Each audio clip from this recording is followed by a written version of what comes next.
Kozhikode parliament മണ്ഡലത്തിലെ കോൺഗ്രസ് സ്ഥാനാർത്ഥി ആരെന്ന ചോദ്യത്തിന് ഒറ്റ ഉത്തരം മാത്രമേ കോൺഗ്രസുകാർക്ക് പോലും ഉണ്ടാവുകയുള്ളൂ.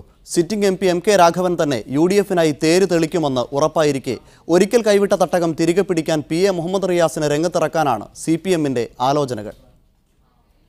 തിരഞ്ഞെടുപ്പായാൽ സ്ഥാനാർത്ഥി മോഹികളുടെ കരുനീക്കങ്ങൾ പതിവ് കാഴ്ചകളാണ്. അതിനാൽ പലതരത്തിലുള്ള അവകാശവാദങ്ങളും സജീവമാകും, പ്രത്യേകിച്ച് കോൺഗ്രസ് രാഷ്ട്രീയത്തിൽ. പക്ഷെ കോഴിക്കോട് ലോക്സഭാ മണ്ഡലത്തിൽ ഇതിനൊന്നും ഒരു സാധ്യതയും നിലവിലില്ല. Sitting MP M K Raghavan തന്നെ ജനവിധി തേടുമെന്ന് കോൺഗ്രസുകാർ ഒറ്റ സ്വരത്തിൽ പറയും. ഏറ്റവും പ്രതികൂലമായ ഒരു സാഹചര്യത്തിലാണ് നിലവിലെ MP ശ്രീമാൻ രാഘവൻ 2009 തെരഞ്ഞെടുപ്പിന് നേരിട്ടത്. ആ തെരഞ്ഞെടുപ്പിൽ അദ്ദേഹത്തിന് ജയിക്കാൻ കഴിഞ്ഞു. തൻ്റെ പ്രവർത്തനം കൊണ്ട് അദ്ദേഹത്തിൻ്റെ കംഫർട്ടബിൾ മെജോറിറ്റിയോടുകൂടി 2014 അദ്ദേഹത്തിന് തിരികെ വരാൻ കഴിഞ്ഞു. ഇപ്പോൾ 2019 വരുമ്പോഴും കോൺഗ്രസ് പാർട്ടിയുടെ നേതൃത്വത്തിൽ നിന്ന് മറിച്ചൊരാലോചന ഇല്ല എന്ന് മാത്രമല്ല, അദ്ദേഹത്തോട് തന്നെ മത്സരിക്കാൻ പറയാനാണ് സാധ്യത. മണ്ഡലത്തിൽ നിറഞ്ഞു നിൽക്കുന്ന രാഘവന്റെ കരുത്ത് വ്യക്തിബന്ധങ്ങളിലാണ്. രാഷ്ട്രീയ സാഹചര്യങ്ങൾക്കൊപ്പം കഴിഞ്ഞ 10 വർഷത്തെ വികസന നേട്ടങ്ങളും എണ്ണിപ്പറഞ്ഞ് മൂന്നാമതും വിജയമുറപ്പിക്കാമെന്ന് UDF കണക്കുകൂട്ടുന്നു. ഈ കണക്കുകൂട്ടലുകളെ മറികടക്കാൻ കഴിയുന്ന സ്ഥാനാർത്ഥിയെ കളത്തിലിറക്കണമെന്ന് LDF-നും അറിയാം.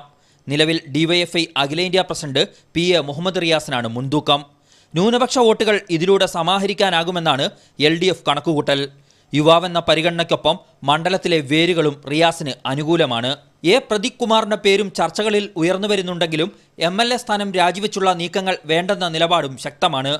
ഇവർ രണ്ടുപേരുമല്ലെങ്കിൽ കഴിഞ്ഞ തവണ വിജയരാഘവൻ സ്ഥാനാർത്ഥിയായതുപോലെ മുതിർന്ന നേതാക്കളെ പരിഗണിക്കപ്പെടാനുള്ള സാധ്യതയും തള്ളാനാവില്ല.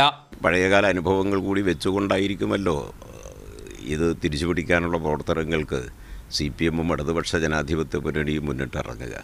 കഴിഞ്ഞ 2 തവണ ഒപ്പമില്ലാതിരുന്ന വീരേന്ദ്രകുമാറിൻ്റെയും കൂട്ടരുടെയും മുന്നണിയിലെ സാന്നിധ്യം LDF കണക്കുകൂട്ടലുകൾക്ക് ശക്തി പകരും.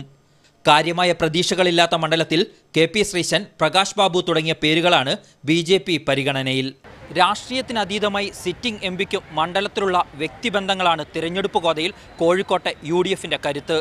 അതിനെ മികച്ച സ്ഥാനാർത്ഥിയെ അണിനിരത്തുന്നതിനൊപ്പം സംഘടനാശേഷി കൂടി ഉപയോഗപ്പെടുത്തി മറികടക്കുക എന്നതാണ് LDF-ന്റെ തന്ത്രം. ക്യാമറ പേഴ്സൺ മനേഷ് പെരുമണ്ണയ്ക്കൊപ്പം KR സാജു, മീഡിയ 1, കോഴിക്കോട്.